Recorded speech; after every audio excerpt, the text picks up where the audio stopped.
पूर्णा पोलिसांकडून 2 जबरी चोरींचा पर्दाफाश, 5 आरोपी अटकेत, 6 दुचाकी, 11 मोबाईलसह 8.5 लाखांचा मुद्देमाल जप्त. पूर्णा येथील मागील 8 दिवसांमध्ये शहरात रेल्वे स्थानक परिसरात घडलेल्या 2 जबरी चोऱ्यांचा पूर्णा पोलिसांकडून पर्दाफाश करण्यात आला आहे. यासोबतच एकूण 5 जणांना ताब्यात घेतलं असून त्यांच्याकडून 6 दुचाकी व 11 मोबाईल असा सुमारे 8.5 लाखांचा मुद्देमाल जप्त करण्यात आला आहे. सदरील चोरट्यांनी पोलिसांनी जेरबंद करून येथील प्रथम वर्ग न्यायालय दंडाधिकारी यांच्यासमोर हजर केले असता माननीय न्यायालयाने त्यांना 5 दिवसाची पोलीस कोठडी सुनावली आहे. पूर्णा शहरातील रेल्वे स्थानक शास्त्रीनगर परिसरामध्ये 13 मार्च रोजी रात्री 8 वाजेच्या सुमारास अलंकार नगर येथील व्यावसायिक मनोहर सोपान माघाडे यांची रस्त्यामध्ये दुचाकी अडवून त्यांच्याकडून दुचाकी मोबाईल व काही रक्कम लुबाडून त्यांना बेदम मारहाण केल्याची घटना घडली होती. ही घटना घडताना दिनांक 16 मार्च रोजी पुन्हा रात्री रेल्वे स्थानक परिसरात तालुक्यातील माटेगाव येथील आत्माराव ज्ञानदेव बोबडे यांना मारहाण करून मोबाईल हिसकावून घेतला होता. या दोन्ही प्रकरणी पूर्णा पोलीस स्थानकात गुन्हा दाखल करण्यात आला होता.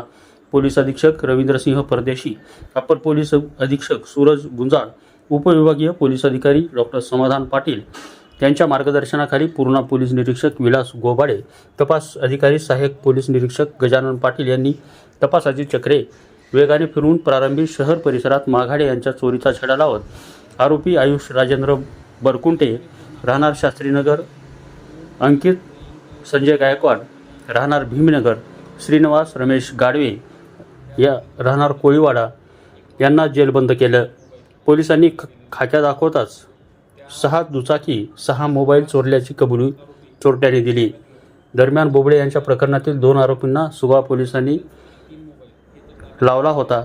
त्यांना ताब्यात घेऊन पुण्यात असलेले 5 मोबाईल अजहान मखदूम पठाण राहणार धोबी मोहल्ला, राहुल थोरात राहणार विजयनगर यांच्याकडून हस्तगत केले. दरम्यान पोलिसांनी सदरील चोरट्यांना पूर्णा प्रथमवर्ग न्यायदंडाधिकारी गजानन जानकर यांच्यासमोर हजर केले असता गुन्ह्यातील 3 आरोपींना 5 दिवसाची व दोघांना 3 दिवसाची पोलीस कोठडी सुनावली आहे. माध्यमांशी बोलताना डॉक्टर समाधान पाटील, पोलीस निरीक्षक विलास गोबाडे यांनी आणखी एक गुन्हा उकलण्याची शक्यता वर्तवली आहे. याप्रसंगी फौजदार प्रकाश इंगोले, फौजदार Shrinivas Padalwar, police constable Shaikh Tajuddin, police constable Suresh Rathod, constable Ramesh Chhotewar, constable Ajay Malkar, constable Suresh Chavan, constable Sudhir Kale, police constable Madhav Akkalwar आदींनी परिश्रम घेतलं. पूर्ण्याहून सुशील गायकवाडसह नितीन बनसोडे, एकमत डिजिटल, पूर्णा. पोलीस ठाणे पूर्णा हद्दीमध्ये दिनांक 13 मार्च आणि 16 मार्च अशा 2 दिवशी 2 जबरी चोरीचे गुन्हे घडले होते. त्या जबरी चोरीच्या गुन्ह्यामध्ये 1 मोटरसायकल आणि 3 मोबाईल चोरीला गेलेले होते.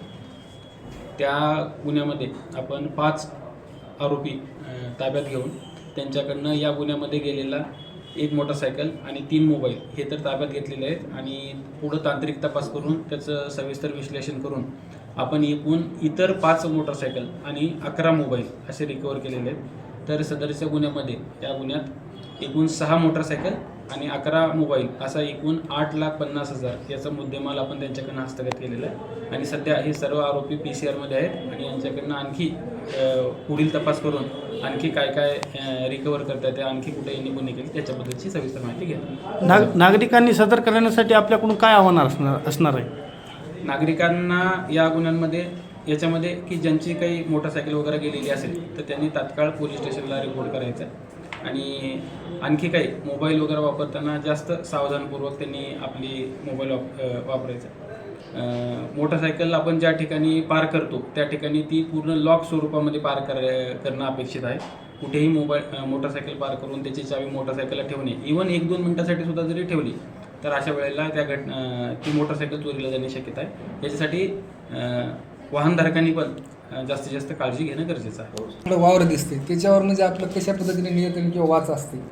रेल्वे स्टेशन परिसरामध्ये आम्ही सध्या GRPचे पोलीस निरीक्षक आणि त्यांचे कर्मचारी आणि पोलीस ठाण्याचे कर्मचारी यांनी सोबत हे करून त्या एरियामध्ये संध्याकाळच्या वेळेला विशेषतः पेट्रोलिंग करणे हे आपण करत आहोत. आणि रात्रीच्या वेळेला जी आपली पेट्रोलिंग आहे त्यावेळेला किमान 2 ते 3 वेळा आपली गाडी तिथे भेट देते. कोण लोकांचा वावर आहे काय नाही याच्याबद्दलची माहिती काढून, तसेच सिव्हिल ड्रेसमधले जे आपले पोलीस कर्मचारी आहेत हे गोपनीय माहिती काढून तिथं गुन्हेगाराचा काही वावर असेल त्याच्याबद्दलची माहिती आपल्याला देतात आणि त्याच्यानुसार आपण कारवाई करून घेतो त्यांच्यावर.